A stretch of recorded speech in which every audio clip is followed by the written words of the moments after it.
Hello guys, ಇದು ಒಂದು moral story, ಗಂಡ ಮತ್ತು ಹೆಂಡತಿಯ ಸ್ಟೋರಿ. ಕೋಪ ಮತ್ತು ಪ್ರೀತಿ, ಆ್ಯಂಗ್ರಿ ಆ್ಯಂಡ್ ಲವ್. ಒಂದು ಹಳ್ಳಿಯ ರಮೇಶ್ ಮತ್ತು ಸುಧಾ ಎಂಬ ದಂಪತಿ ವಾಸಿಸುತ್ತಿದ್ದರು. ರಮೇಶ್ ಒಳ್ಳೆಯನಾಗಿದ್ದರೂ ಸಣ್ಣ ಪುಟ್ಟ ವಿಷಯಗಳಿಗೆ ಬೇಗನೆ ಕೋಪಗೊಳ್ಳುವ ಸ್ವಭಾವನಾಗಿದ್ದನು. ಸುಧಾ ತುಂಬ ಶಾಂತ ಸ್ವಭಾವವಾಗಿದ್ದಳು. ಒಂದು ದಿನ ರಮೇಶ್ ಕೆಲಸದಿಂದ ಮನೆಗೆ ಬಂದಾಗ ಕೆಲಸದ ಒತ್ತಡದಿಂದ ತೀವ್ರ ಕೋಪದಲ್ಲಿದ್ದ. ಮನೆಗೆ ಬಂದು ಸುಧಾ ಮಾಡಿದ ಅಡುಗೆಯನ್ನು ಸವಿದು, ಅಡುಗೆಯಲ್ಲಿ ಉಪ್ಪೇ ಇಲ್ಲ, ನಿನಗೆ ಕೆಲಸ ಮಾಡಲು ಬರುವುದಿಲ್ಲವೇ ಎಂದು ಗಟ್ಟಿಯಾಗಿ ಗದರಿಸಿದನು. ಸುಧಾ ಯಾವುದೇ ಮರುಮಾತು ಹೇಳದೆ ಶಾಂತವಾಗಿ ಅಡುಮನೆಗೆ ಹೋಗಿ ಉಪ್ಪನ್ನು ತಂದುಕೊಟ್ಟಳು.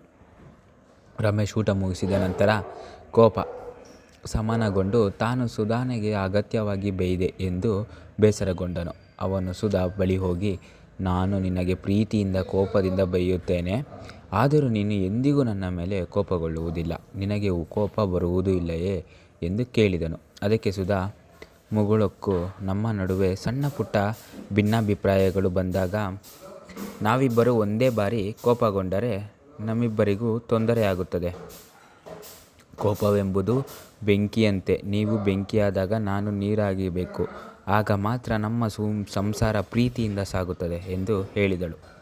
ಸುಧಾ ಮಾತಿನಲ್ಲಿದ್ದ ಅರ್ಥವನ್ನು ತಿಳಿದ ರಮೇಶ್ಗೆ ತನ್ನ ತಪ್ಪಿನ ಅರಿವಾಯಿತು. ಅದಿಂದ ಅವನು ತನ್ನ ಕೋಪವನ್ನು ಹತೋಟಿಯಲ್ಲಿಡಲು ಪ್ರಯತ್ನಿಸಿ ಸುಧಾ ಒಳಗೆ ಸಂತೋಷವಾಗಿ ಬಾಳಲು ಪ್ರಾರಂಭಿಸಿದನು.